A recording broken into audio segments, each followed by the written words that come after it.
In 2007, MTV invited 16 lesbians to star in a revolutionary lesbian dating show, the first in the world, where they would be vying for the affection of a sexy lesbian bachelorette.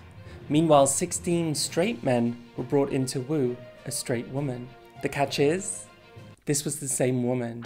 Each group meets and begins to romance the bachelorette separately. It isn't until the end of the first episode that she brings them all together to reveal I'm a bisexual.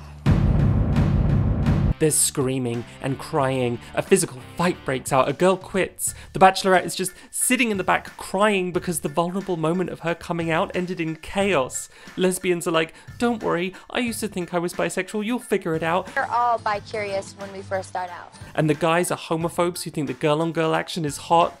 Welcome to A Shot at Love with Tila Tequila and the birth of bisexual reality television.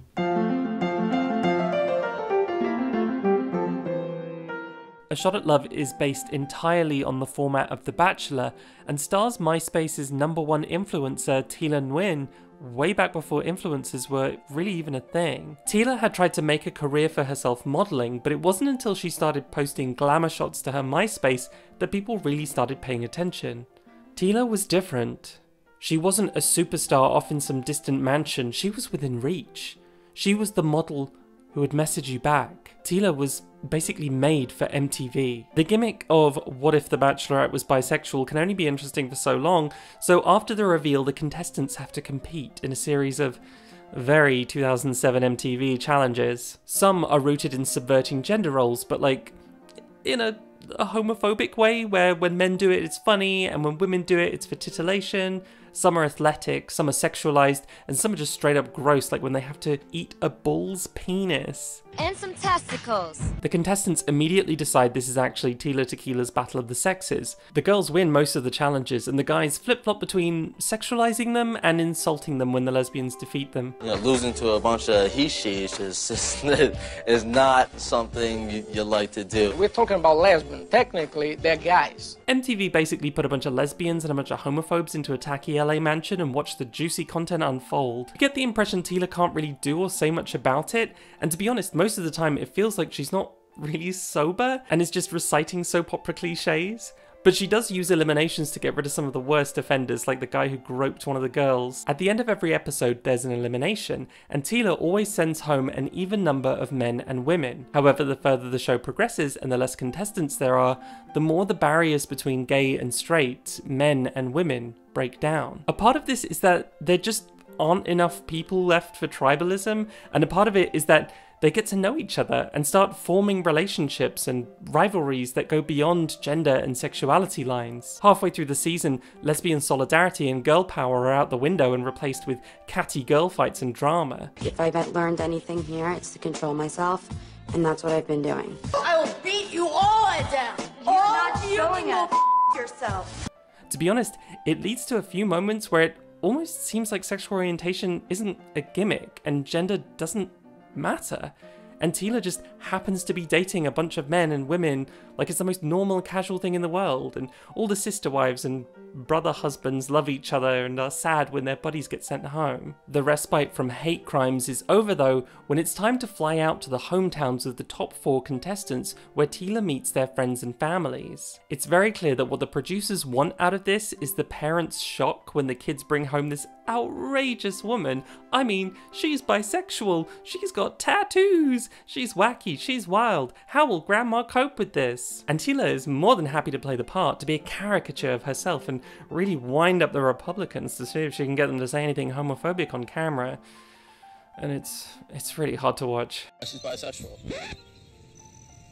At first, I honestly felt like I would just throw up. Knowing that she goes both ways concerns me. Her values are different than my values. For him to bring something like this home is not right. To make it even more intense, the hometown visits are arranged in a girl-boy order, so you're hit with the incredible whiplash of watching a straight guy's friends perv over Tila and his parents hate crime her while she's trying to seduce them, immediately followed by a sweet visit of supportive P-flag parents that just say super nice things. My daughter bringing home a girlfriend is very controversial now, but someday it'll be just like a woman and a man getting together. but then a moment later you're meeting the next set of homophobic boomer parents, followed by more emotional lesbian content and supportive families where even the grandma isn't bothered by Tila's antics. Put that little butt on these knees. The guy with the most conservative family is eliminated, and now that she's met their families, Tila is finally allowed overnight dates with the 3 finalists. We're back to gender not mattering, which even the contestants and Tila acknowledge. When I first started out, it was more about, do I want to be with a girl or do I want to be with a guy? But now that I'm involved, there are people that I really love. Love has no gender. But the top 2 still have to be a man and a woman, otherwise the bisexual gimmick is gone. The finalists are Bobby, who was generally okay throughout the season, but turned out to be super jealous and pissy over others spending the night with Tila. Yeah? You being a sarcastic were they? Yep. And whose parents show up to the last episode to be kind of racist and homophobic and insult Danny, the lesbian finalist. Danny turned out to be kind of the breakout star of this show and went on to become a minus lesbian, and it's very obvious why. She's super sweet, seems very authentic, and unlike a lot of the other contestants, she's very affirming of Tila's bisexuality. You told me that you weren't just freaking gay. You told me that you swang both ways. She refuses to talk shit about her fellow contestants. She never gets petty or gets in fights, but she also doesn't fade into the background. Tila expresses how much she likes both Danny and her family, and she's the obvious winner. Of course, Bobby wins, because at the end of the day, the show is made for straight men, not for lesbians. But even he is surprised that it happens. Tila then leaves him at the final station to run after Danny, who's sadly walking away. They hug. They cry. You hope the show will pull the treacherous bisexual changes her mind in the last moment trick and let the girls be together. But it doesn't. Gender is back. In the end, I chose the man. It's whack, it's cowardly, it's bad television, but it's also exactly what you would expect. After the show, Bobby said that Tila never contacted him. And Tila said that the producers made her pick Bobby even though she wanted to pick Danny. But who knows? Tila has said a lot of things, and I feel like Bobby contradicted himself in the reunion special. Either way, the show was a massive hit. When it debuted, it was instantly the most watched show in its time slot for the target demographic. The finale drew in 6.2 million viewers, MTV's largest audience ever for a series at that time. A Shot at Love was renewed for a second season, which is more or less the same as the first season. The format is the same, minus the surprise of Tila being bisexual, so a huge biphobic factor is gone. Tila seems more self-assured, more sober, more in control, more relaxed. She's not afraid to call out bullshit and mock racists. She's having fun. She immediately makes a guy shave off his stupid soul patch and takes a cheesy flower a guy gave her and puts it in another guy's butt crack. This season, the men are also kind of sexualized. The girls are allowed to look gayer. One of them is even bisexual. We get some wonderful 2008 lesbian fashion. The women are not fighting with each other. It genuinely feels like this season is going to be more entertaining and less offensive. Unfortunately, the producers decided to ruin that by casting the worst men they could find in the whole of America. These guys are gross frat boys who are here to party, cause trouble, make the women cry, and say the most misogynist and homophobic things you've ever heard in your life. I really want to hit that girl because she looks like a man. This season genuinely makes you miss the men from the first season. The challenges are possibly worse than the first season as well. In one of them, they have to drink gross concoctions, including alcohol and animal blood, until all of them end up puking.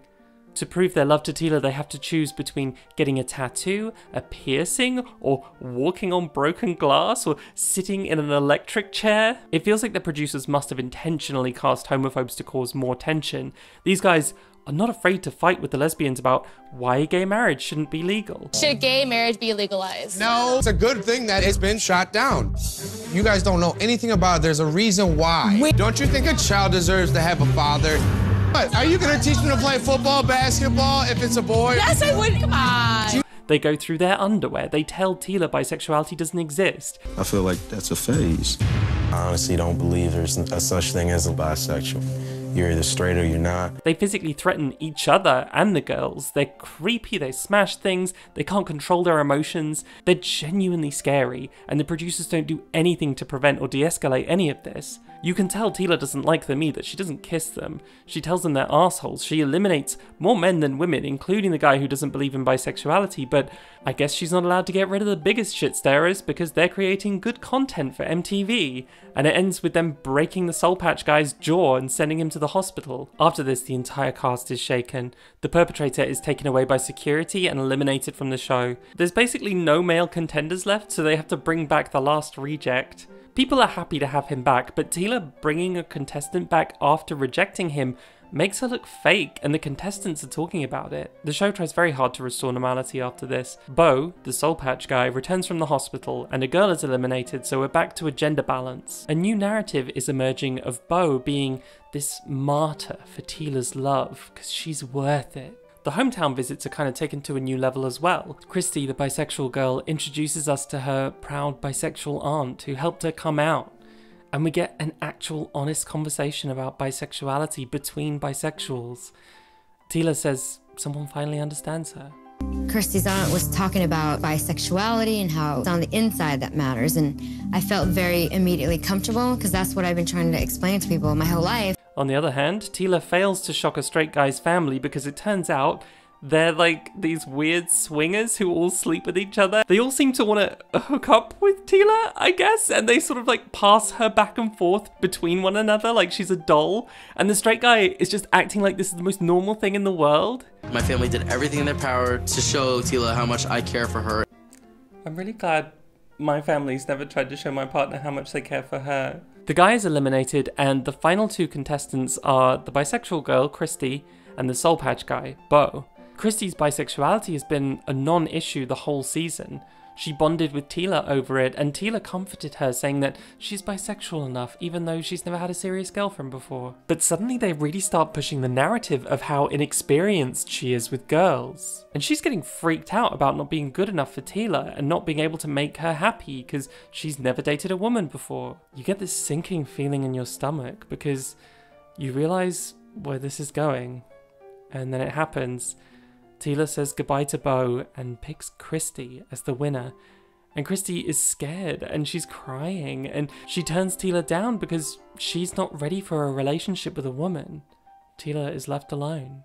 In the reunion episode, she has a huge nasty fight with Christy where she says Christy is confused and needs help, and it's genuinely depressing when the host concludes, I guess that's how we end another season of A Shot at Love. Broken jaws, broken promises, broken hearts. Thanks for watching. Good night. This was the end of A Shot at Love for Tila, and honestly, the last big thing she's ever done. The show never got another season, but it did get several spin-offs, including a double shot at love with the Icky twins, which premiered the same year and featured a set of bisexual twins, but failed to replicate Tila's popularity and notoriety. Watching A Shot at Love in 2022 feels a little like voluntarily experiencing a hate crime. 2007 was a different time, but at the time, the show was mainstream culture, and it had a big impact. A lot of people wrote me and said it really helped them. There was never a show that talked about being bisexual. She's not wrong.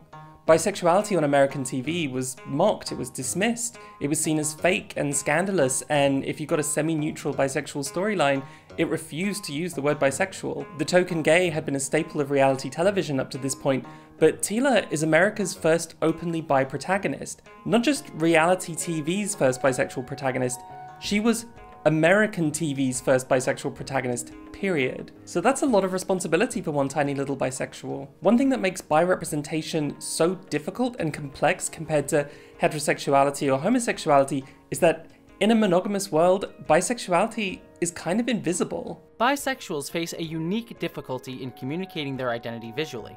Visibility is inherently problematic for bisexuals because they are generally read through visual codes of being gay or straight, depending on the sex of the person they are in a relationship with. But A Shot at Love has no difficulty portraying bisexuality explicitly, with 2 seasons of Tila dating, kissing, hooking up with, and romancing a total of 62 men and women. In this bubble of temporarily acceptable non-monogamy, it's impossible to dismiss Tila's bisexuality. So far, so good. The problem is that, just as in our biphobic society, this show seems to think that bisexuality is incompatible with monogamy. Tila is only bisexual while she's still testing out her new lovers, But the true goal and the main appeal of the show is finding out whether she'll choose a man or choose a woman and thus settle into either homo or heterosexuality. Teela's bisexuality is posed as a question to be resolved as opposed to an already resolved aspect of her identity. The reason we've done this show is because you weren't sure if you wanted a man or a woman. It's up to her whether she likes the penis or she likes the vagina. Penis, vagina. Her bisexuality is seen in stark contrast to the monosexual contestants. She's not just dating men and women. The show repeatedly stresses these are straight men and lesbians. As the protagonist, Teela is meant to be the only bisexual. Both the straight men and the lesbians have a community, a visible group they belong to, who understands them. Teela has no one. The normality of monosexual identity is further reinforced through appeals to monogamy made on the show. All of the contestants are monogamous to Teela in the sense that they are represented as only desiring her, whereas she is constructed as desiring multiple partners at once. The show is nominally monogamous in that there can only be one winner, but Teela is never truly monogamous. Her monogamy only briefly makes an appearance in the finales, and each time it fails. Monogamy and monosexuality are kind of one and the same thing on this show, and Teela is neither. Her repeated unhappy ending can, on one hand, be attributed to the stereotypical perception that bisexuals aren't capable of romantic fulfillment, but on the other hand, it's also just television pragmatism. Teela finding love means the show can't be renewed for another season. And let's be honest, no matter how biphobic it is, Christy dumping Teela makes for much juicier viewing than them riding off into the sunset together. Maria Sanfilippo presents the idea that a portrayal of bisexuality can be either queer or heteronormative. We're not talking about bisexuality as an orientation. She makes it clear that everyday bisexuality is queer. We're talking about how a show treats bisexuality. Heteronormative bisexuality is reductive, reinforcing gender roles and monosexuality. Queer bisexuality, on the other hand, is complex. It destabilizes binaries and establishes an in-betweenness. A Shot at Love definitely centers a very strict gender binary, and through gender-balanced eliminations reinforces the reductive understanding of bisexuality as fundamentally determined by gender. Except for a token soft butch or two each season, all the women are very feminine and all the men are masculine dude bros. Teela articulates her attraction to them in very gendered terms. They're sometimes punished for stepping out of gender stereotypes. Mama's boy Michael is told to man up, and sportsy Lisa is laughed at for her unsexy underwear. But as the battle of the sexes subsides towards the finales, Teela's understanding of her attraction also moves closer to queer bisexuality. She praises the season 1 finalists Bobby and Danny for having both feminine and masculine traits, and she realizes desire doesn't depend on gender. It's not about being with a guy or being with a girl. It's who's the best for me. Season 2 doubles down on the initial battle of the sexes approach, but is no longer obsessed with the idea that Teela will become either gay or straight, and also graciously, and perhaps accidentally, allows a second bisexual, Christy, to appear on the show. In a fascinating and very bisexual manner, through casting both Teela and Christy, the show manages to have it both ways. Teela in this season is closer to a queer bisexuality, while Christy's storyline manages to embody both heteronormative bisexuality and all the bisexual stereotypes people are scared of. She can't see past Teela's gender and turns her down because she's fearful of embarking on a relationship with a woman, which in turn seemingly confirms the stereotype that bisexuality doesn't really exist and bi women are only interested in women temporarily and superficially, but could never commit to a gay relationship. This is not Christy's fault. No one should be personally responsible for the reputation of a whole sexual orientation. During the last episode, her attitude changes so suddenly from attraction to Teela to a doubt she can even make a woman happy, that as a viewer, I start to wonder if maybe someone behind the scenes was psyching her out a little bit and trying to make her feel like accepting the victory was a bigger commitment to Teela than it really was. Who knows? But leaning into biphobic stereotypes to portray Christy as the villain worked out really well for the show, because the audience in the reunion special despises Christy and is firmly on Teela's side, even though Christy sounds level-headed and reasonable, and Teela gets nasty and tries to provoke Christy into seeming like the villain. This show wasn't really designed for a queer audience. Girl-on-girl action and shots of scantily clad, skinny, feminine lesbians making out was definitely one of the selling points for this show. This was unambiguously for the boys. Right at the beginning of the first episode, a male contestant, who some have speculated was a producer plant, asks the other men, "Would you sleep with a guy for $10 million? We don't do that in America. We don't do it in Italy too." Outrage, homophobia, and reassertions of strict heterosexuality ensue. The homophobes at home can relax, no homo baby, only girl-on-girl action for the male gaze, quite often literally as guys ogle Tila making out with women and fetishize it. Even so, MTV totally knew lesbians were watching, and they were determined to keep those lesbian eyeballs glued to the screens by making sure Danny made it to the finale. If it wasn't for Danny, you wouldn't be watching. You wanted her to win, because you hadn't ever seen a girl who looked like Danny win something on the TV. Even if that something was a shot at love with Tila Tequila. Tila asserts several times that Danny's not her usual type, and that she usually goes for lipstick lesbians, but as she gets to know Danny better, she confesses Danny's changed her mind about butches. Even in later episodes, when gender and sexuality differences kind of disappear into the background, Danny's gender nonconformity keeps being brought up. While Tila is spending time with one of the other finalists, Danny and the femme Amanda are sent shopping since Danny doesn't have anything fancy to wear for her big date with Tila.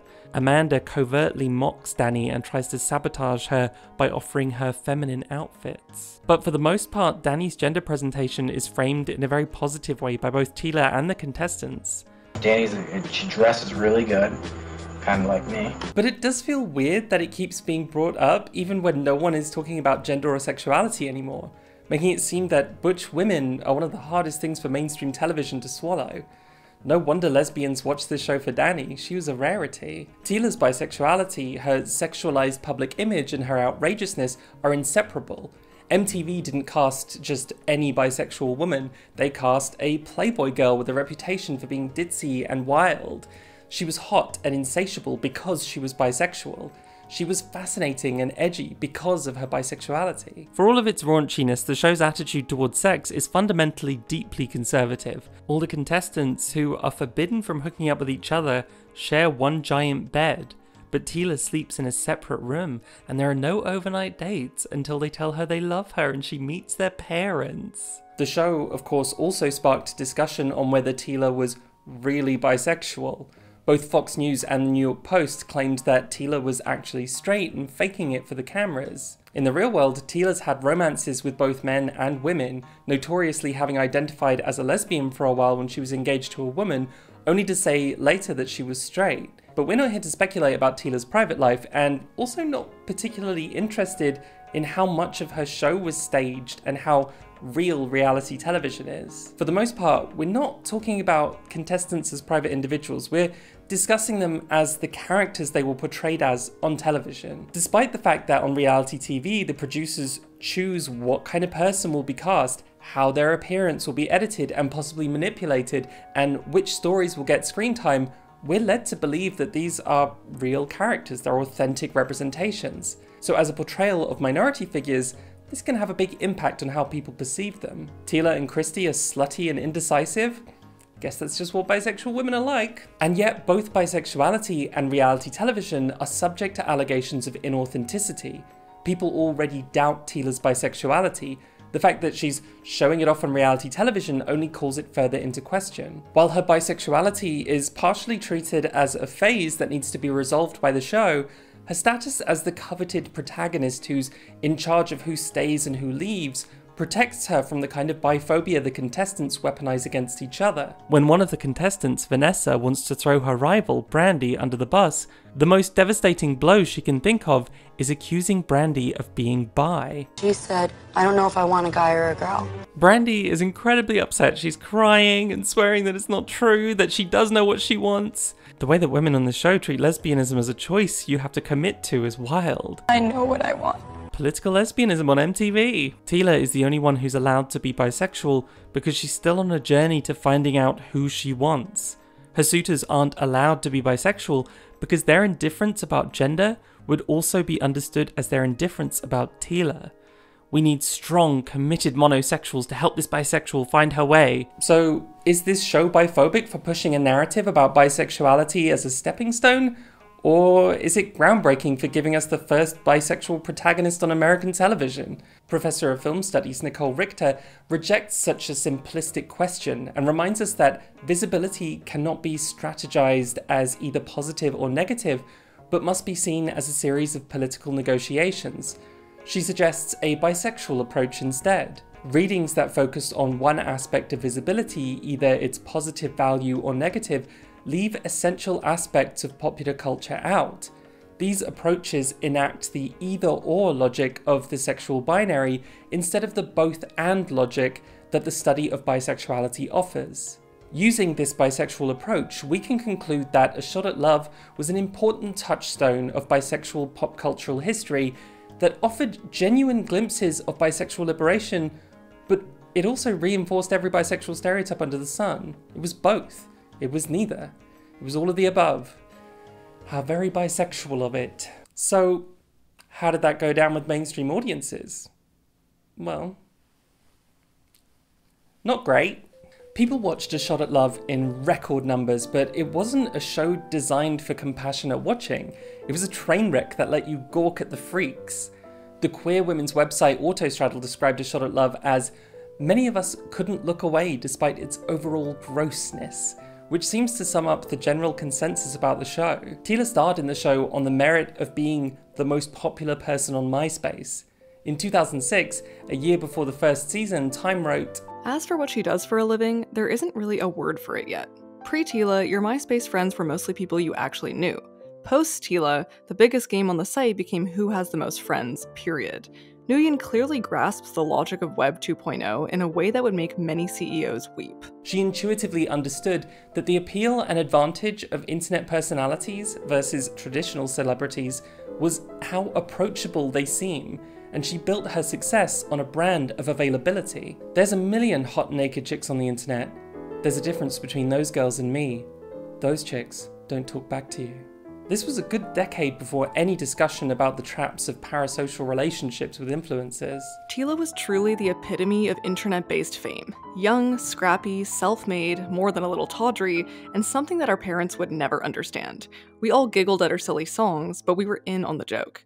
Having Tila as one of your MySpace friends, even ironically, showed that you understood the power of the digital age. Her MySpace was full of stream-of-consciousness confessionals about her relationships with men and women, about her troubled past with drugs and her struggles with what she identified as bipolar disorder and multiple personality disorder. There were countless think pieces about what Tila's self-made internet fame means, whether it's the end of culture or the peak perversion of celebrity obsession. She was compared to socialites, people who are famous for being famous, except she was an immigrant and didn't come from money, so she was seen as an even trashier version of Paris Hilton. Her show was called Vapid and bizarre, but people also admitted it was an intentionally over-the-top guilty pleasure, and they couldn't take their eyes off Tila. I think we're just now starting to come to terms with how messed up the media treated women in the noughties. And Tila wasn't Britney or Lindsay. She wasn't white, and she didn't get famous through mainstream routes of film or music. She did it through sex work and social media in the time when social media was a new phenomenon. In this misogynist media landscape, Tila was the bottom tier, the lowest hanging fruit. In the years following the show, she released a book and a few songs and protested for gay rights, writing an open letter to Obama asking him to repeal Don't Ask, Don't Tell. She said she was proud that she helped kids come out and made bisexuality cool. Conservatives were busy writing biphobic things about her, and feminists and queer writers were busy analysing what a bad role model she was and how much damage she's done to the bisexual community. Gossip blogs were busy publicising her every move and laughing at her. Gawker once referred to her as the worst person in the world. In autumn 2009, her NFL star ex-boyfriend was arrested for allegedly choking and restraining her. The media said she had him arrested because the relationship turned sour and because she wanted to stay relevant. In December, she got engaged to her new girlfriend, the Johnson & Johnson heiress Casey Johnson. She also came out as a lesbian, which at least made some lesbians like her more. Autostraddle, which posted countless clickbaity articles about her and called her a complete idiot, decided she was finally worthy of being interviewed. Tila said she hoped the interview would change how gay people viewed her because they'd been very judgmental, and told her the LGBT community doesn't want her. Then in 2010, she went through a lot. In January, her fiancé died, possibly from a drug overdose or diabetes complications, and the media went wild. They accused Tila of trying to use Johnson's death to get attention, as did Johnson's friends. Autostraddle seemed to imply that Tila could have been involved in her death. Bitch Media said Johnson's death and Tila's drama around it was bad for the lesbian public image. This isn't the positive visibility we can hope for. Fiancés fighting with their parents and friends, living in rat-infested houses, unable to take care of themselves and perishing because of it. In June, Tila reasserted the claims about having multiple personalities and said one of them tried to take her own life. With her history of outrageous claims, there was, as always, speculation that she was just making it up for attention. Jezebel said, "Here's the thing. If what she says is true, that's super scary. And if she is making it up for publicity, that's super scary." In July, it was revealed that she was dropped from the reality show Celebrity Rehab for allegedly being unrehabilitatable after she was seen to have self-inflicted injuries on her arms. At the time, Gorka speculated that even though she would have been the most high-profile person on the show, the producers decided being responsible for her well-being might turn out to be too risky. The article How Social Media Created and Destroyed Tila Tequila says the producers' move shows how we're willing to gawk at someone's crazy until we have to, you know, maybe be a little bit responsible for it. In August, Tila performed a live concert at a Juggalo convention and the crowd threw bottles, rocks, firecrackers, and human feces at her. Despite her injuries, it was said that she made the whole thing up for attention. When video evidence of the incident surfaced, those same people just laughed and said, well, she deserved it. In October, an ex-boyfriend threatened to leak a 7-year-old recording of the couple having sex. She went to court to get an injunction against the tape's release, but the judge denied her request, arguing that Tila exploits her sexuality anyway. There's a lot to be said here about how both bi women and sex workers are dehumanized and denied the right to consent and privacy. As Jezebel put it, this is what it means to live in a society in which women are second-class citizens. They also said of Tila's terrible year, the narrative arc is hard to follow, as Tila's spot in popular culture seems to shift every time she appears in the news. She's the victim of personal tragedy. No, wait, she's just using her circumstances to get attention. Oh, but look, now she's bona fide victim of clowns in the courts. Keeping up with her ever-changing role is nearly impossible for a bystander. Actually being her must be exhausting. In 2010, her social media posts started getting more intense. In a single morning, she thought she was having a miscarriage, threatened to hurt herself, and announced that she'd been confirmed to adopt a baby from Russia. She tweeted about being a lesbian, but also about possibly being in love with her baby's father. Soon after her fiancé's death, in an interview with New York Magazine, Tila spoke about her internet habits. She said she was lonely. "I just sit around at home and I have nothing to do, so I'm on the internet all the time." When asked her opinion about why people were so vitriolic towards her and how come she went from MySpace's #1 star to being the most hated woman on the internet, she said her image of sexy, accessible girl next door celebrity might have backfired. "When I started on MySpace, people wanted to support me, but once I rose to fame with the MTV show, they felt like I had abandoned them for some reason, that I was too famous to talk to them anymore. You know, my therapist told me that I have an internet addiction. I go on, it feels good, because I get on there and perform and get a high just like a drug, but then there's a backlash by the people beating me up, and every time I get the backlash, I have to get back on the internet to get the high again." In 2012, she went to rehab and took a bit of a step back from mainstream media, only posting on social media. By that time, she began sharing full-on conspiracy theories, and her posts were full of what people called signs that she's not mentally stable and descending into paranoia. She posted about clones, about the Illuminati, about having superpowers, owning a working invisibility cloak, and being able to open portals. Her posts started having a nasty right-wing streak to them, and she also became devoutly Christian, believing God was communicating with her personally. Tila's devolution certainly looks to an outsider like a sad record of someone suffering from a mental illness. Her current level of fame is most similar to the amount of attention she got back when MySpace was just starting out. The only difference is, Nguyin's fanbase shifted from horny teens and MTV devotees to hardcore wackadoos. It's hard to look at Tila's story from any angle and think the amount of fame she achieved did her any good. Her YouTube videos became a bit of a meme because of how weird and unsettling they were.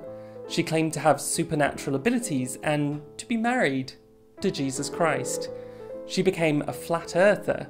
In 2018, she uploaded a video claiming she was never gay or bisexual, and she only pretended because Hollywood requires you to defile yourself with satanic gay rituals. She called the contestants on her show degenerate and disgusting. These people are like worse than people who go to Walmart, you know.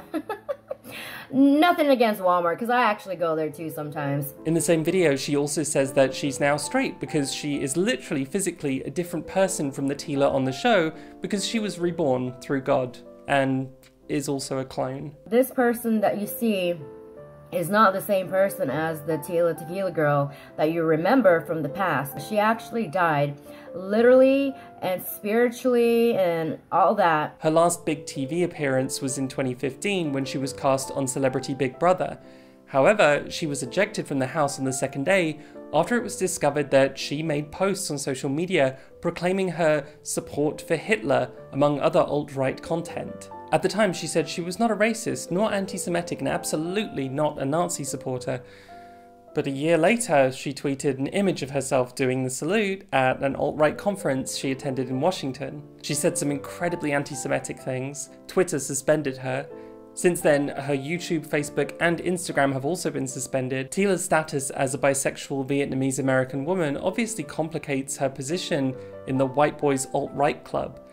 But it doesn't change the fact that she is now associated with the likes of Richard Spencer. Audrey Lim explains the role that the myth of subservient, hypersexual Asian women plays in the alt-right's fetishization of women like Tila. The main problem with white women, as many alt-right Asian fetishists have noted, is they've become too feminist. By contrast, Asian women are seen as naturally inclined to serve men sexually, and are also thought of as slim, light-skinned, and small in adherence to Western norms of femininity. While her mental health struggles and her relationship to race and gender might offer some context for her actions, they in no way excuse them. She's said and done some really horrible things. We don't stand Tila Tequila, okay? This is very messed up. But clearly she needs help, and I hope that she gets that someday. It's a sad, disappointing, even kind of horrifying ending to the beginning of bisexual reality television. Nothing that followed could quite match the chaos that surrounded A Shot of Love with Tila Tequila. Not that that's a bad thing. After Tila and the Icky Twins, we got nothing.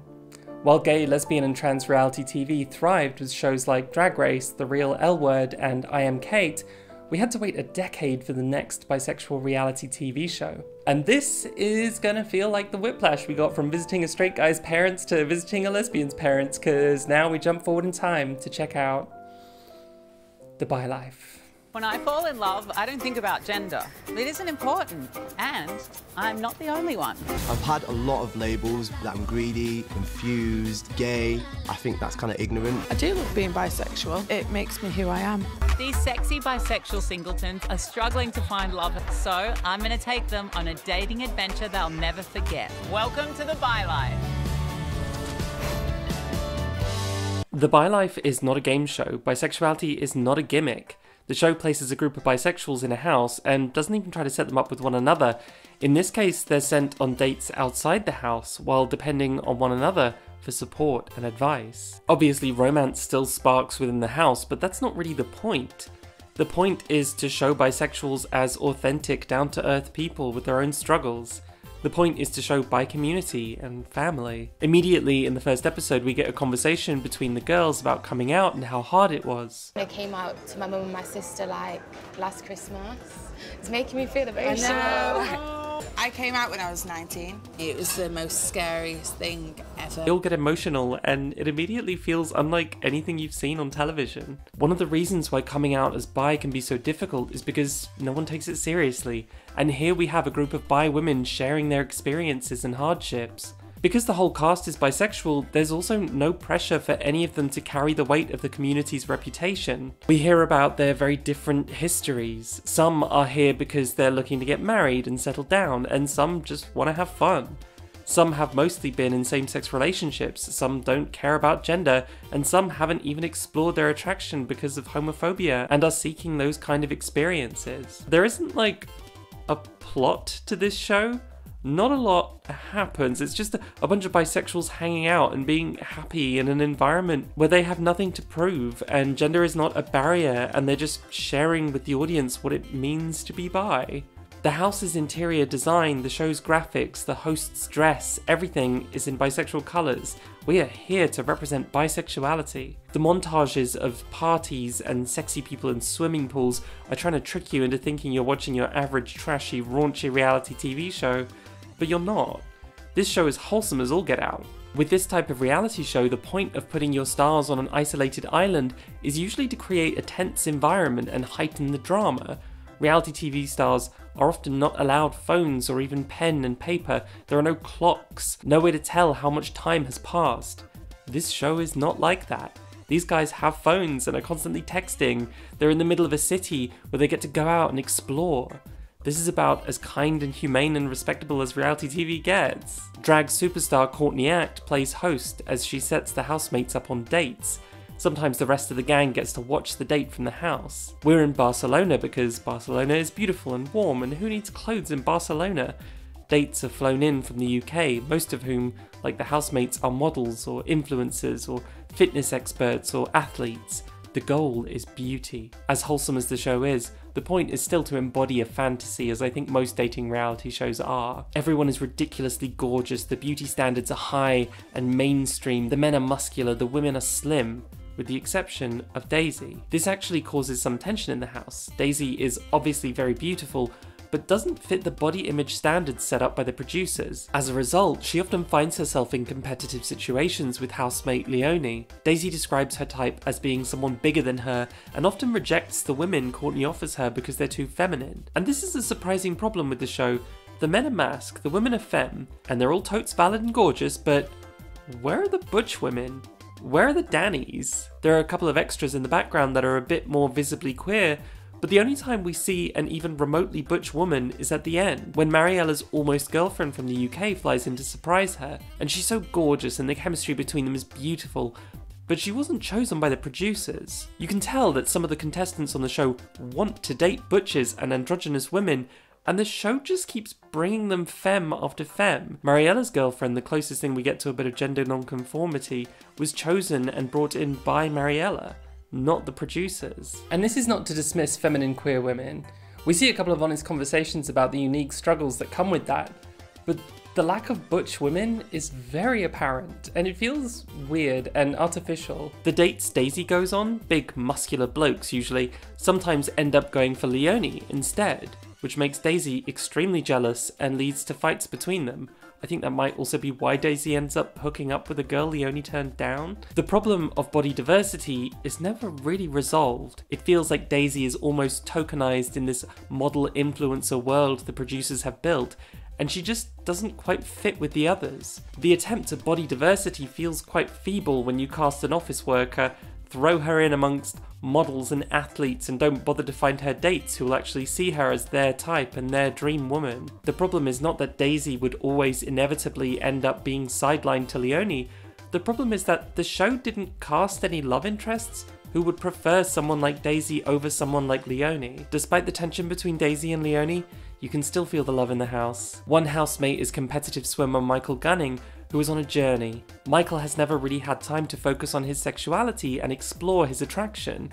Unlike housemates such as Ryan and Mariella, who know and are confident in their attraction, Michael has a lot to learn. Do you know who Freddie Mercury is?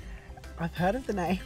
Michael and Ryan go on a double date, and while Ryan ends up hooking up with this bodybuilder lady, Michael ends up falling head over heels for Sam.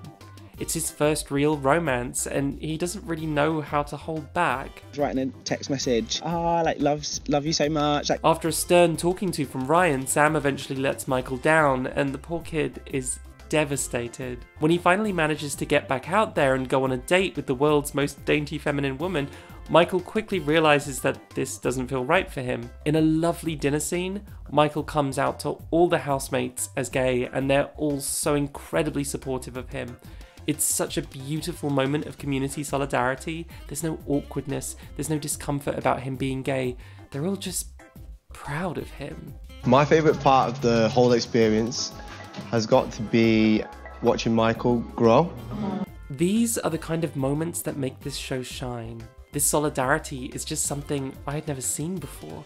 Bisexuals talking about their experiences of biphobia, opening up about it in an honest way. We also explicitly see some of the biphobia they face on dates with gay and straight people. And I said to her, look, basically I like guys and girls. And she looked at me and she spat her drink out. Ginny's got to worry about, obviously, guys catching your eye. Yeah. And obviously girls catching your eye. I guess the only thing that kind of like niggles in my brain is like, is he looking at guys? Is he looking at girls? You bisexual? I am. Fair enough. Yeah. I like girl on girl. But does it mean if you're with a girl, do you still want to dabble with some boys? No. What was your longest relationship with a girl? 4 years. Really? Yeah. I don't know if she was deluded or you were deluded. But unlike the biphobia on A Shot at Love, this is not aired as completely neutral or something the viewers at home might find relatable. Before we see any of the biphobic dates, we get the cast discussing past negative experiences and how uncomfortable and off-putting they are. They share stories of rejection and prejudice and how that makes coming out scary. The housemates sometimes watch one another's dates, and you can see them collectively holding their breath and bracing themselves when it's time for their friend to come out. Okay. They don't need to explain anything to each other. It's a uniquely bisexual experience they've all been through. In real life, cis, gay and straight people don't need to come out to their dates and be ready for the person who fancies them to suddenly see them in a completely new light and start spouting stereotypes or reject them. When biphobia happens on the show, bisexuals get the last word. Biphobia is sandwiched between bisexual commentary. Bisexuals are the ones we're meant to sympathise with and who frame our understanding of the biphobia. This is not the straight male gaze of A Shot at Love. This is literally a bisexual gaze, bisexual perspective, and you have never seen anything like it before. The biphobia on this show serves to illustrate the everyday struggles of bisexuals and help people understand us better. The biphobic dates are also balanced by supportive dates. I am bi, you know. To be honest, we're in a generation where what's important is two people having a connection. And it's very refreshing. There have been a couple of storylines on scripted television in recent years about straight women accidentally falling for bi men and having to learn to get over their biphobia and insecurities, and that has its own merit, but seeing straight women completely unfazed by male bisexuality is next level. More of this, please. Kindness and compassion are my kinks. Several of the dates also turn out to be bisexual themselves, which is lovely and something I've never seen before on TV. You never see bisexuals be friends with or date fellow bisexuals on television, even though we gravitate towards each other in real life. And bisexuals often find relationships with bisexuals easier because you don't have to deal with mistrust and biphobia. A Shot at Love mostly isolated Tila as a single bisexual in a weird battle of the sexes, but this show creates an environment for solidarity. Another major storyline is the romance between Matt and Ryan. The lads get close quickly, and while Ryan is a bit of a player and eager to date around, Matt falls quickly and hard for just about everyone he goes on a date with. When Matt's attention eventually begins to focus on Ryan, it causes a lot of tension in the house as they watch Ryan on dates, making out with others, and at one point mentioning how close he's getting to Matt. When Matt confesses his feelings, Ryan kisses him, but it's obvious that Ryan isn't really feeling it and is having trouble rejecting his friend who he cares so much for. It's difficult to watch as the drama unfolds between them, but ultimately they're able to talk it out and repair their friendship. The bi life was a big deal to me, to both of us, when we first watched it. We had never seen anything like it. The openness, the love, the valid attempt at trying to do something good for the community. This show is kind. It loves us. It does the total opposite of A Shot at Love, and doesn't gamify bisexuality. It doesn't seem to want to titillate a straight male audience. It's for us. The problem is, do you know what I'm gonna say? I think some of you know what I'm gonna say. It's a bit boring. I actually do really love this show, and it gave me such a thrill to watch it through the first time, but next to A Shot at Love, which is so intense, even if it is stressful and cringy and sometimes mean-spirited, just as far as reality shows go, The Bi Life is almost too wholesome.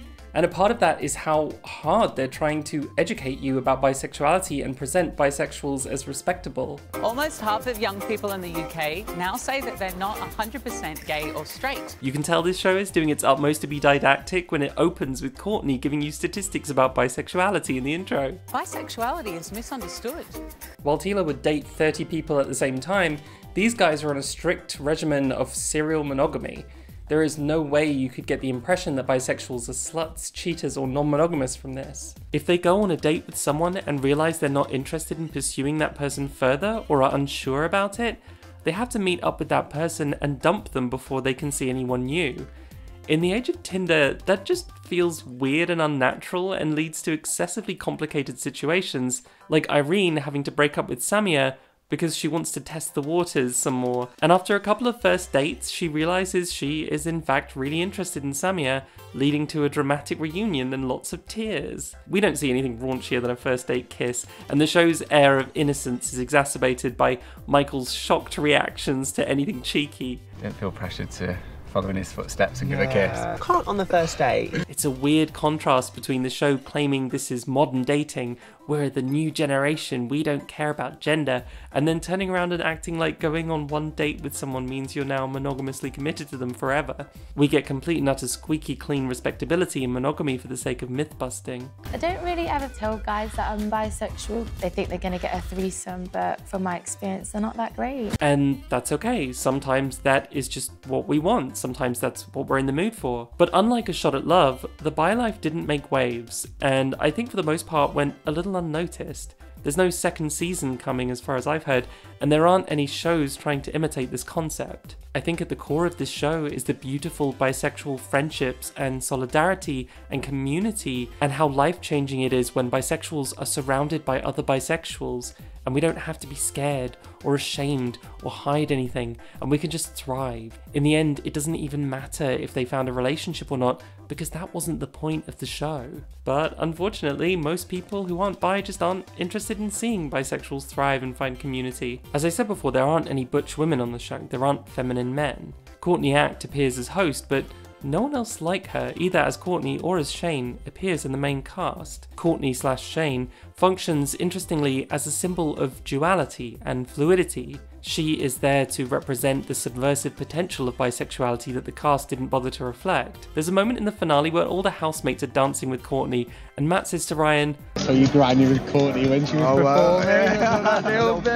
Nothing wrong with a little bit of fun to grind, Matt. And it's so cute, and I just feel like Courtney, or someone like her, should have been more than just a symbol or a mentor on this show. They do make an attempt at trans inclusion though via Irene. I'm terrible at dates, not very good at flirting, and I've never dated a girl.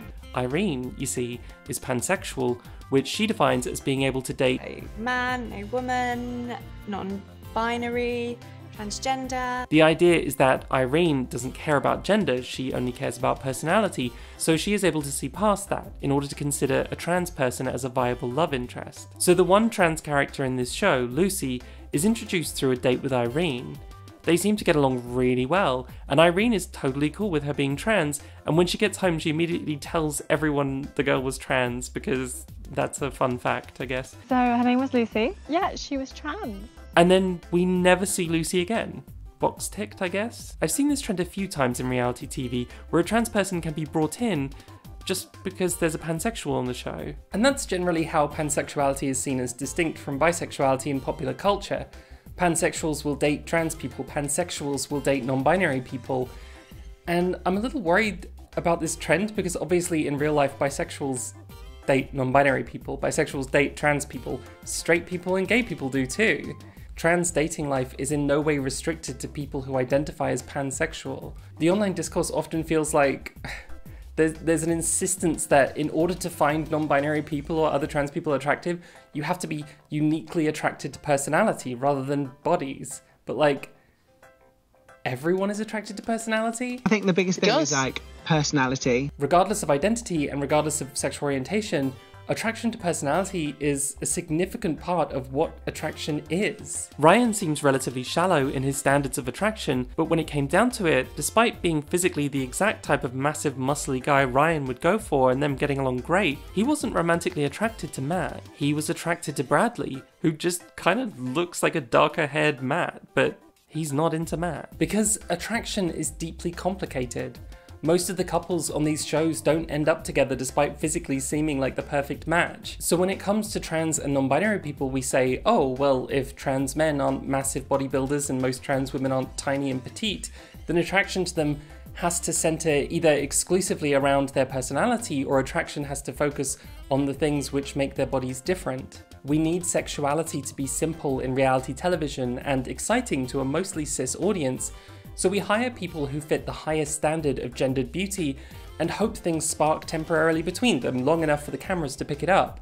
And once they're out of the show, it almost never works out. Meanwhile, to keep the audience feeling comfortably distanced from having to analyze their own personal biases about trans people, we put trans men and women and non-binary people into a little box, one which very comfortably distances trans people for those who want that. It's much easier to see trans people as part of someone else's sexual orientation.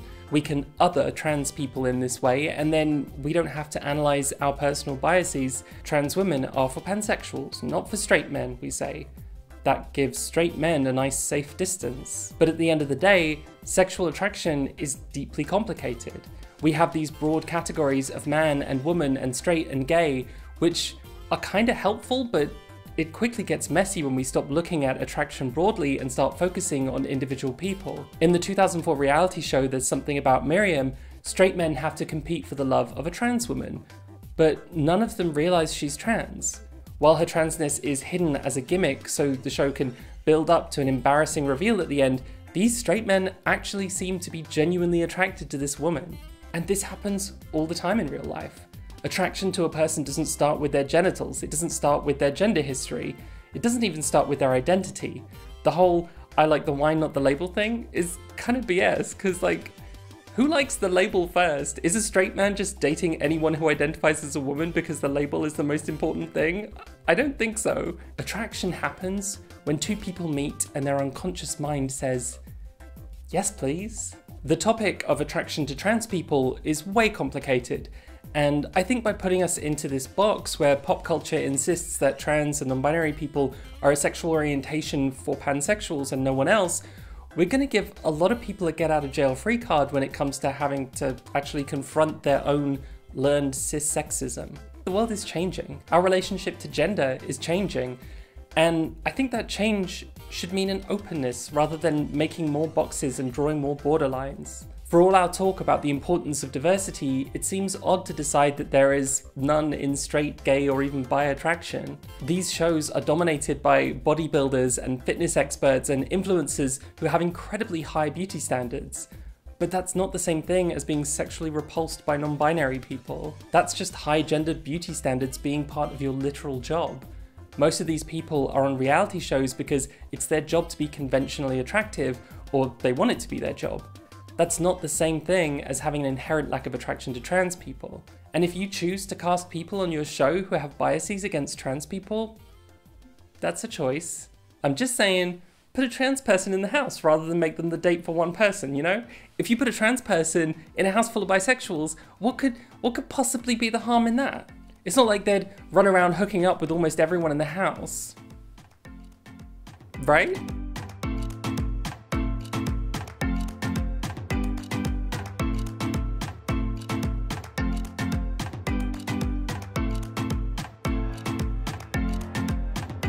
Are You the One is an MTV dating show in which people who are bad at relationships have experts find them a perfect match. The catch is, the experts don't just tell them which of these guys is their match. Instead, a bunch of people are unleashed into a tropical villa where they have to figure out which of their fellow contestants is their match, and if they all successfully pair up, they win a ton of money. The show has 7 heterosexual seasons, but in 2019, they decided to mix it up and cast all bisexuals. The cast is smaller this time, but the challenge is obviously going to be way harder for them because anyone in the house could be their perfect match, and there are way more possible options. This is going to be 345 times harder than any previous season. Obviously, this is still a trashy reality TV show, and they've still cast thin and muscly, conventionally attractive people, but it also immediately feels more diverse and like they're really making an effort. In the first 10 minutes, we get introduced to Kai, a trans-masked non-binary person. Basit talks about their pronouns. People discuss coming out to their families, biphobia, lack of bisexual community. The host explains that everyone here is attracted to all genders. But it's also fun and not overly concerned with respectability politics. I am single because I'm very damaged. While still being respectful of the cast. These guys are also hilarious. I think you're complex. I think you're complicated. I think there's a lot to you. There's not. You know, I'm into some freaky man, you know, like, not foot stuff, but other things. And they start forming connections right away, falling for each other and creating drama. One of the first couples to form is Kai and Jenna, who are immediately drawn to each other, but also very clearly not a good match.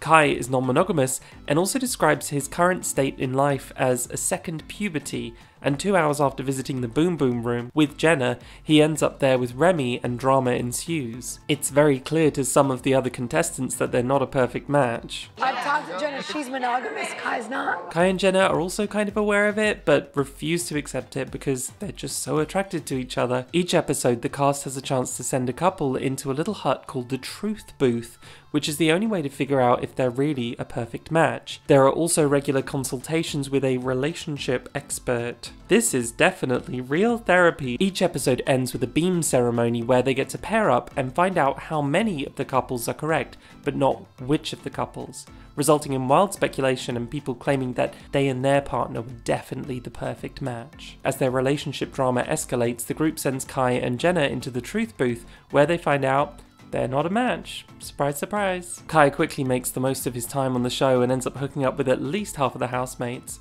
Regardless of how housemates identify, most of them agree Kai is a hottie. Kai, this little social bumblebee flirt, putting his little nectar in every little flower. Basit has a more restrained experience on the show, and their love story revolves around Jonathan. Jonathan is eager to find his match, but is convinced that his heart will guide him to the truth.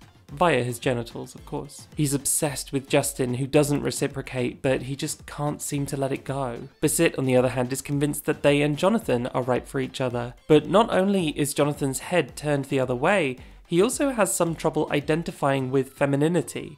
It's his relationship with Basit which eventually brings that femininity out in him. When Jonathan finds out that he and Justin aren't a match, he begins to woo Basit, spending hours preparing sweet surprises for them. He's never known anyone with they/them pronouns before, and it takes him a minute, but he gets them down and ultimately learns to love Basit. It's kind of a sweet story.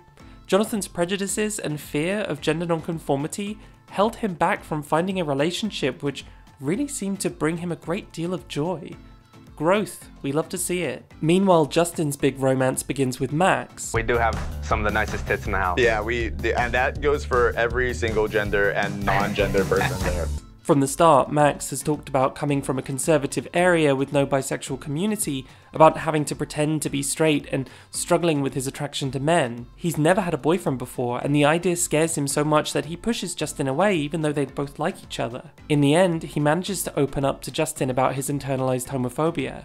Max is kind of intense, but it is sweet to see him become comfortable for the first time with having a boyfriend. However, Max is also incredibly jealous. When they have party nights, Max worries about Justin kissing other people, even in the form of a game. Oh, he's away for that. He's away. Make your best Max face getting mad at Justin.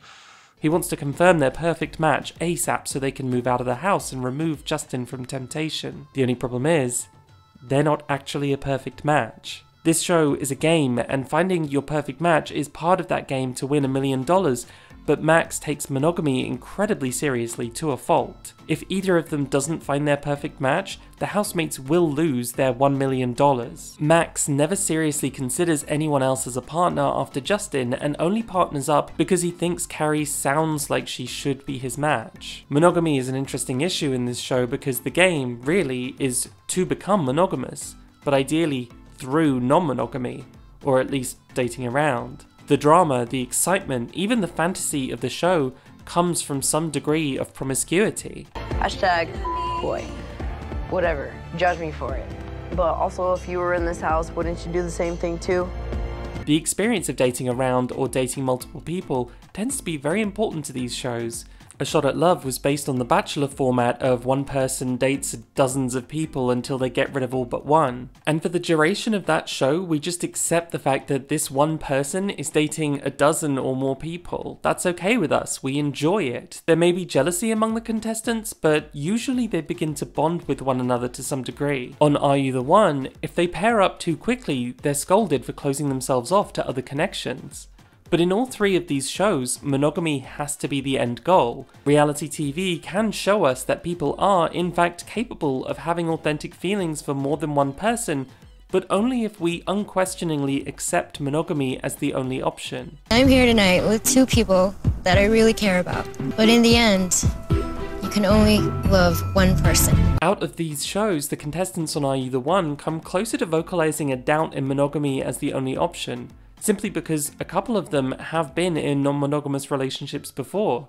Kai might prefer open relationships in his real life, but the format of this show simply can't allow them. The game demands the contestants precariously navigate this route of non-monogamy to accomplish monogamy, and the people who lean too far either way ruin the balance and the illusion. Max's insistence on monogamy means he's incapable of making other connections in the house, meaning we don't figure out who his match is until the very last moment. On the other hand, Kai gets around. Kai kisses everyone, and while that makes sense playing the game, he's condemned by the other players for it, at least when they're not in the mood to hook up with him. Characters like Jenna and Danny go from romance to romance with a somewhat open mind, and probably do better at finding the balance they need to find their match, because that balance is vital to the show. But Kai's promiscuity leads to jealousy. After weeks and weeks in the house, everyone knowing and understanding that Kai gets around, he ends up developing a romance with Noor. Noor says she won't sleep with Kai, and Kai believes he has made it clear that he's not going to be exclusive with her at this time. I need to be upfront with both of you. You two are both on the table for me. As he's also interested in Jasmine. So Kai has a drunken hookup with Jasmine, and at a later time while partying and drinking, Noor gets angry about it. She wants to speak to Kai, but he's not interested in talking because he's dancing up on everybody. So Noor turns her anger on Jasmine, and the two end up in a screaming match. Obviously, both of these people have anger issues. Noor in particular is a very aggressive person who herself actually cheated on Amber early in the show. Noor also seems to drink pretty heavily. She's kind of a problem for everyone in this show. She makes a lot of mistakes. She bullies Paige relentlessly. She comes across as quite a nasty person. But the next day, it seems like Kai is the person who's blamed for Noor's behaviour, because the housemates reckon he needs to calm down and stop seeking so much attention. And I think probably Kai did need to calm down and be more careful with who he gets involved with in the house. But at the same time, no one gives Noor a sit down and a talking to. No one says to Noor, or anyone really, that their drinking is excessive. No one tells Noor that she needs to be more humble and apologise for being a bully. It feels as though Noor can get away with cruel behaviour, while Kai is told off for having consensual sexual experiences with more than one person. Maybe behind the scenes it went down differently, but that's the narrative this show wants to push.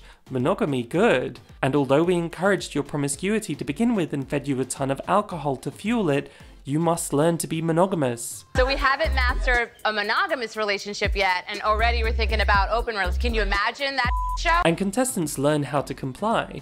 There's a fivesome earlier in the season, but when it comes time to couple up and prove to your partner that you're serious, they all say that they regret it and they'd never do anything like that. I think it plays to two fantasies, the one of desirability and promiscuity, while also playing to the second, that in the end, you will find your one true love. Of course, none of the couples are together after leaving the house, but still. And to be clear, I'm not saying monogamy is bad or anything like that, just that the assumption that all relationships should be monogamous and that ethical non-monogamy is never an option, that is unfair, especially when you compare the crime of Kai's openness about his behaviour to Noor's behaviour. Noor, stone cold sober, would just harass and mock people, and no one confronted her about it. Maybe just because they were scared. She also made a big deal out of expecting monogamy from Amber and then cheated on her.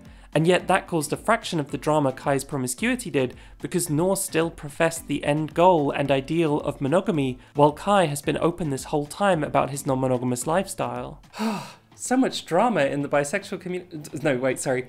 The fluid community. The fluid community. No gas or solids here. It's kind of weird to see MTV backtrack on one of the few things they were praised for in Tila Tequila, the unapologetic use of the word bisexual. To support the sexually fluid community, head to mtv.com. It says this at the end of every episode. Do you want to support the famous and well-recognized fluid community? I wish this website was still online. I really want to know what MTV wants us to do to help the fluid community. I belong to the gaseous community. Thank you very much. Avoiding it this time around almost makes it seem like MTV thinks the B word is reserved for scandal and titillation and has to be avoided when you're trying to be progressive and pander to the leftists. But we want to be pandered to with the word bi. Look at the Bi Life and their little title. But overall, this season of Are You the One is riveting. It's incredibly fun television, which is very bi positive and trans positive, and has a lot of very conventionally attractive models and influences in it. So surely this was a rousing success. The ratings were about cut in half from the last season. It was bad. I can't say why the ratings dropped so much. I can only speculate that as much as MTV's straight male viewers loved watching lesbians kiss on A Shot at Love, I think that particular demographic might have certain feelings about watching two guys kiss. It's a well-known fact of our community that bi women are seemingly more acceptable, but only because their sexuality isn't taken seriously and is objectified by men. On the other hand, a lot of people just don't really like bi men, straight people in particular, and I wouldn't be surprised if some gay men and lesbians also had an aversion to watching a show about a bunch of bi people. I don't know. Who knows? But that's the sad ending to the best ever season of Are You the One? Messy bitch. And so we come full circle. A Shot at Love with Tila Tequila was based on The Bachelor, and now The Bachelorette Australia has finally done what previously only MTV was brave enough to attempt: a bisexual bachelorette. Brooke Blurton is a Noongar Yamatji First Nations bisexual woman who first appeared as a contestant on The Australian Bachelor in 2018.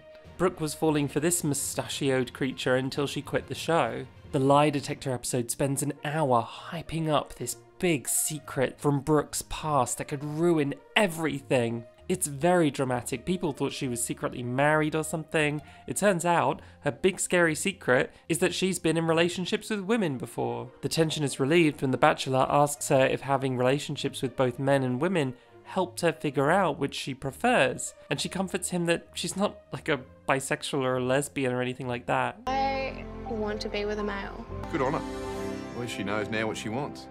Crisis averted, the bisexual has chosen. The following year she joined the second season of Bachelor in Paradise, a spin-off of The Bachelor which brings back former contestants. This time around Brooke fell for a woman, but quit after her affections were not fully reciprocated. Fans really loved Brooke, so when it came time to pick the next Bachelorette, it had to be her. But as a bi woman, as a First Nations woman, it was very important to Brooke that this be done right. This show, of course, is filmed on Indigenous land, so a welcome to country was performed by Bidjigal elders, which had never been done before in previous seasons. First Nations and inclusivity consultants were brought on board.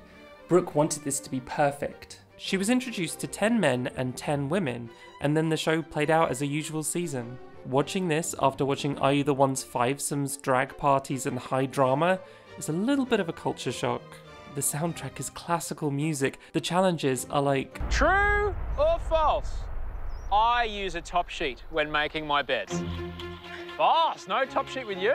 Even the shade on this show is polite. What an interesting character. One of the contestants is Jamie Lee, who previously appeared on season 6 of The Bachelor with Brooke. They had just been friends on the show at that time, though pretty close. Apparently Jamie Lee had always hoped there might be something more between them, so she has returned to fight for Brooke's love. Other notable contestants include a guy who builds Brooke a bench, and the Persian prince, he's not actually a prince, he's just Persian. The cast spends a lot of time sipping champagne in gardens and going on very tame dates, such as watching a movie and having a massage.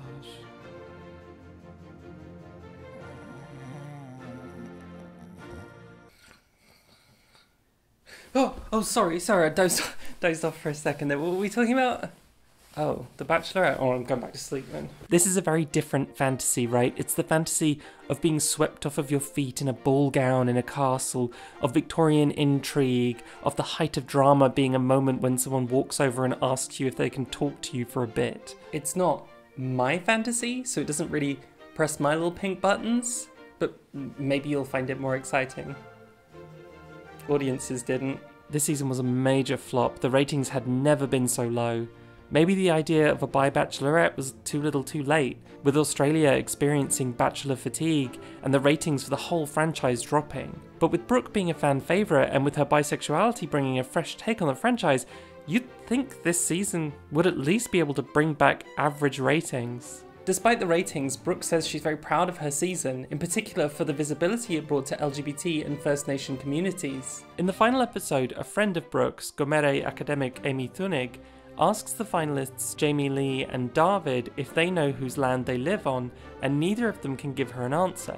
In such a sterile show, it makes for a few genuinely uncomfortable moments which sparked a national discussion and prompted a lot of Australians to research whose land they live on. But when it comes to bisexuality, we didn't really get any equivalent moments. There's a Mardi Gras themed episode where contestants compete in creating the best pride float with radical slogans such as "Love is love" and "Welcome to the party." In a very pandemic move, they then have to slowly walk around this football pitch with their float, acting like they're at a real parade. So it's a little awkward. Where A Shot at Love had Danny, The Bachelorette has not a butch nor even a futch in sight. Maybe because it's such a conservative fantasy, the whole aesthetic of old-timey European royal opulence. The franchise is already notorious for its lack of diversity, but maybe Brooke is only attracted to feminine women and masculine men, and that's fine. That's hypothetically her preference. She does talk about having dated trans and non-binary people before though, so why did the producers not cast any of them? Why aren't any of the men bisexual? Brooke herself said retrospectively, "I must admit, this season was played safe on so many levels, and I'd love to see the progression." The show makes sure to remind us every 10 minutes just how groundbreaking Brooke's bisexuality is. World's first bisexual bachelorette. It's the first bisexual bachelorette. It's the first time in the world. The first Mardi Gras happened right below us, and now look at what you're doing. We're doing so much for our community. For the first time in 20 years of bachelor and bachelorette history, a rose ceremony that will go down in history. Brooke's quest to find love is one for the history books. You're making Australian TV history. Are you ready to make history? We're making history. Something about this feels a little slimy, like if you're gonna normalize having a bi-bachelorette, it's uncomfortable to constantly remind us of it. It feels alienating, like a spectacle is being made. After the finale aired, Brooke faced a lot of backlash for choosing a man, including from LGBT viewers. She said that it was clear some people just don't understand bisexuality, and the fact that her attraction to women doesn't just stop when she's in a relationship with a man. She also said that viewers were disappointed because they expected results from her. So a decade and a half after Tila Tequila, even on a show that didn't turn into a battle of the sexes, people still see a bisexual ending up in a monogamous relationship as picking a side. They don't see Brooke choosing between two unique individuals, they see her picking between a man and a woman, between gay and straight. Bisexuals' love lives are perceived as a political statement, and that's why we can never win. Brooke didn't deliver results because she didn't pick a woman. I don't want to be too harsh on The Bachelorette. I'm clearly not its target audience, and I do think it's great that there's a show out there that you could watch with your grandma that would present bisexuality to her in a way that spoke to her. As the bisexual journalist Matilda Bosley said, "My mum called me to say she'd been thinking about how important it was that the show was making same-gender relationships seem, well, unremarkable, and how impactful she reckons that will be for older generations." Brooke said she was frustrated with the biphobic online response to the show, and she faced a second wave of online abuse when she and David broke up. The stuff afterwards, yeah, it's been bloody tough. I have no regrets to doing the show. I reckon the gravity of it and what it meant for people to have that representation outweighs any negative. Seeing that on mainstream TV was enough. Hearing her talk about how all the hardship has been worth it in the name of carving out space for minorities on mainstream television makes it sound like in reality TV, representation comes at the direct expense of the contestants' well-being. And that's not surprising considering that on reality TV in general, the producer's primary concern is creating compelling television which often comes at the expense of the contestants. We have a responsibility to viewers to make sure that the content that we provide is interesting content. We would lower the ceilings and we would make the sofas rubber, and they would have cushions that had pricks in them. MTV has produced at least one season of Are You the One per year since 2014, but the show has been on hiatus since the bi-season. Part of that may be the pandemic, but reportedly production on the next, presumably straight season is on hold because of a Me Too story that a season 5 contestant revealed last year. Gianna Hammer says that she was on anxiety medication during filming, but avoided mixing medication and drinking as cautioned by her doctor. One night in the villa, while intoxicated, she got into a fight. She said that she was pulled aside and away from the cameras by the producers, who wanted her to calm down and allegedly gave her medication, after which she blacked out. She says she doesn't remember anything from the rest of the night, but her fellow contestants told her that there was allegedly a situation in which she was telling a guy no, and they had to physically pull him away from her bed.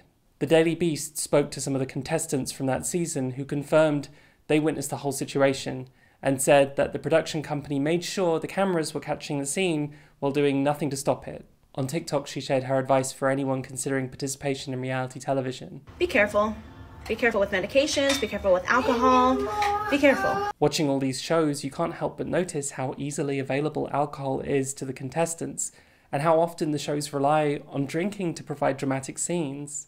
But obviously this goes much deeper than just drinking and opens a whole host of questions about mental health and the safety of reality TV contestants. Besides concerns during filming, contestants also have to worry about public reactions and bullying after the show airs, with minorities often facing even worse scrutiny. Before they go on my shows, I give them the talk of doom. You think that you'll be the person on TV that everyone loves. Now, you don't think the idiot will be you, but it probably will be. Bisexuals Sophie Gradden and Katie Salmon, who were the first same-sex couple on Love Island UK, have spoken out about the online abuse they received after the show. Katie talked about biphobia, about how straight men don't take her sexual orientation seriously, how they fetishize her and think her attraction to women exists for their entertainment, and how, on the other hand, queer people, including her local LGBT community, called her greedy and said she faked her bisexuality for television. Her romance partner on the show, Sophie, was also open in the media about the intense cyberbullying she experienced and about her struggles with mental health. When you get so many on the scale that we did, comment after comment, I mean, commenting on the way you look, the way you talk, it was very hard to deal with. The harsh reality is that it can end up with that victim taking their own life. 3 months after this interview, Sophie took her own life. Partially because of Sophie, the British government launched an inquiry into the reality TV industry focused on the support offered to the contestants during and after filming. Standards are changing. Participants are offered media training and psychological support, even though a lot of them say they felt the therapist's primary concern was the show and not their well-being. I think we need to be smarter in how we make reality TV shows. The more we make, the more we realise, actually, it is life-changing. I complained earlier about The Bi Life being boring, but out of all these shows, it does seem to be the one which treats its cast with the most respect. If the price of a fun show is a man getting his jaw broken, a woman being assaulted, spirals into mental illness, then if reality TV has to be just a little bit more boring for the sake of treating people with compassion, then I think that's for the best. I don't want my mindless escapist shows to come at the expense of suffering and humiliation. One of the things A Shot at Love and The Bachelorette have in common is that they're both portraying bisexuality for straight people. And it's nice to see that we've come far enough that now the same concept is being executed on our terms and wants to do right by us. A Shot at Love wanted you to fetishize Tila. The Bachelorette wants you to respect Brooke. The Bi Life and Are You the One were part of a wave of shows, including a drama called The Bisexual, that were all released within a year of one another, which centered bisexuality and seemed like they were made with a bisexual audience in mind. This was 3 years after a UK national survey revealed that half of young people in the country see themselves as somewhat bisexual. Almost half of young people in the UK now say that they're not 100% gay or straight. Just enough time for producers to go, the kids these days seem awfully fluid, and then commission and produce a new show. Sadly, all of these shows flopped. We already mentioned how The Bi Life flew under the radar and Are You the One's audience halved. It seems that the producers vastly overestimated the power of Zoomer bisexual audiences to carry a show's success, and that they also forgot to factor in something else, that even in an era when diverse representation is a badge of honor and a marketing ploy, bisexuality on its own just doesn't sell. People don't mind so much when bisexuality is half of a same-sex couple or a side plot, but genuine, respected bisexuality at the center of a show doesn't sell. The Bi Life and Are You the One had their odds stacked against them even more, because they didn't just feature skinny feminine women making out, they also featured bisexual men. A much harder sell. This was the promotional poster for the bisexual season of Are You the One, a woman sandwiched between two bi men. I loved this and I applaud them for this, but this was never going to sell to anyone except bisexuals. And like a handful of horny straight ladies. But even Brooke, with her feminine bisexuality and established popularity, didn't manage to attract viewers. I think that, encouraged by the statistics about young bisexuals and the general wave of diversity in media, for a few moments, reality TV producers thought that bisexuals were the perfect selling point. Bisexuals like everyone, right? So in a show about bisexuals, you can include a little bit of something for everybody. For gay people, for straight people, for trans people. Diversity points for headlines and hashtags, win-win-win. In their enthusiasm, the producers seem to have forgotten one thing. A lot of people really don't like bisexuals. Reality TV is about escapism, about fantasy, about scantily clad hotties on a beach. But gay and straight fantasies usually don't leave a lot of room for bisexuals, at least not in a way that respects us. When bisexuals are in charge, when our sexual orientation is respected and centered, it's not so sexy anymore. Girl-on-girl action is not appealing when it's clear those girls don't want you there, and when it's intercut with guy-on-guy action. We watched a lesbian's reaction video about Brooke's first episode, and she skipped the scenes with the guys because she said she wished they weren't there. People want to pick and choose which parts of us they like, which parts are acceptable, likable, progressive, unthreatening, and which parts they want to ignore because they disrupt their narrative. That's why, out of all these shows, Tila Tequila was the only successful one. The only one with record numbers. The only one that got a second season and a bisexual spin-off. In 2020, German broadcaster RTL announced a casting call for a bachelorette-style bisexual dating show called Princess Charming. After pressure from applicants and the audience, they changed the concept to a lesbian dating show. Princess Charming aired in 2021 as a lesbian show and was successful enough to be renewed for a second season. The gay male show on which it was based, Prince Charming, has been going strong for 4 seasons and counting. But it's not all doom and gloom for bisexuals. If we take reality television, a cheap, raunchy genre aiming for the widest possible appeal, as a barometer of cultural changes, it's nice to see that even on shows targeting straight viewers, bisexuality is now being respected and done on our own terms. More excitingly, possibly for the first time, bisexuals are being considered as an audience. Its own and significant group of viewers to keep in mind. That's really exciting. And sure, none of these shows have been renewed for a second season, but they've given us some of the best moments of bisexual solidarity I have ever seen on television. On scripted TV, it's a miracle if you get more than one bisexual per show. Bisexuals never get a community and they never discuss bisexuality with each other the way we've seen in these shows. So maybe we shouldn't measure their success in numbers and in how appealing they've been to straight and gay audiences. The Bi Life didn't want to be a shot at love, and thank God for that. These shows touched a lot of our hearts and gave us moments I'll never forget. So, cheers to that. This is apple juice. If you enjoyed this video, please consider supporting my channel via Patreon. It helps a lot and it's the only reason I'm able to do this. Also, maybe like and subscribe if you want, unless there's not enough drinking and violencing on this channel for you. I mean, that can change, maybe. Also, thank you to Tiasha Paintbox and Monica and Saskia. Also, thank you to Tara Mooney, Brody Chanel, Jessie Gender, and Ruby Susan for lending their voices. You can check out links to their content down in the description. A big thank you to all my patrons who make this possible, and an extra special thanks to the finalists in A Shot at Love with Verily Bitchy: Angela, Kat R, Corwin Found, Danny Aiden Stone, Fluffy Bunny Boo, Helena Varvaroussis, Justin DeLima, Matheta, Non-Anonymouse, Siobhan, Stephen Wallace, Tasha Heim, The Digital Witch, Wix, Aaron, AJ, Alice, Amelia D, Andreas Evans, Anna S, Apathetic Gaiety, Arden, Eric Parkinson, B, Ben Hengst, Bestlaff, Beth Hershey, Break Every Yoke, Catriona Lexi, Charis Edwards, Chloe Strange, Chris Endicott, Connor Thompson, Deanna McMillan, Dropout Ninja, E.S., Eden Ladley, Erie Enby, Ellen Hogan, Ellie Cannard, Elsie Astro, Emery James Fairgrieve, Evergarden Wall, Fafa Elania, Fatal Drum, Felixer of Life, Gabriella Day, Gavin Salmon, Ghosts and You Might Die, Grace Robertson, Hellfrog, Henry Mead, Hilda Mangold, Jam Kwasowski, Jasper Rose, Jessage, Joy B, Jules, Juliana C, Juniper Lopez, Kale, Kate and Jess, Katie Ballinger, Kaylani Garcia, Kisa, Kyle Denley, Lacey Cox, Lisa Spitalovitz, Lord Asriel, Marla, McKenning Wood, Mike Bucket, Miss Mad, Mizaka Demazan, Moif Velocita, Mugsy, Moshe Gordon Radian, Mirren McGlynn, Nat Jordan, Nico, Nick Snary, Nina, Oxy, Olive, Ossian Mathieu, Penny Lynn, Peach, Pregnant Seinfeld, Queer Aesthetic, Rebecca Peacock, River Haddock, Rob St. Mary, Rock the Shell, Sarah R, Savrad Musin, Sawyer Donk, Shoxtopia, Shaved Headed By, She Algorithm, Sithvich, Soy, Spaghetti Rabbit,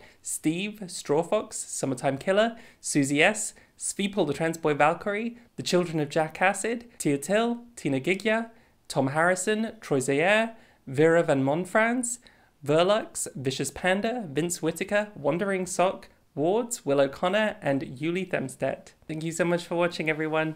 I'll see you next time once I'm super hydrated on this fucking apple juice. Woo!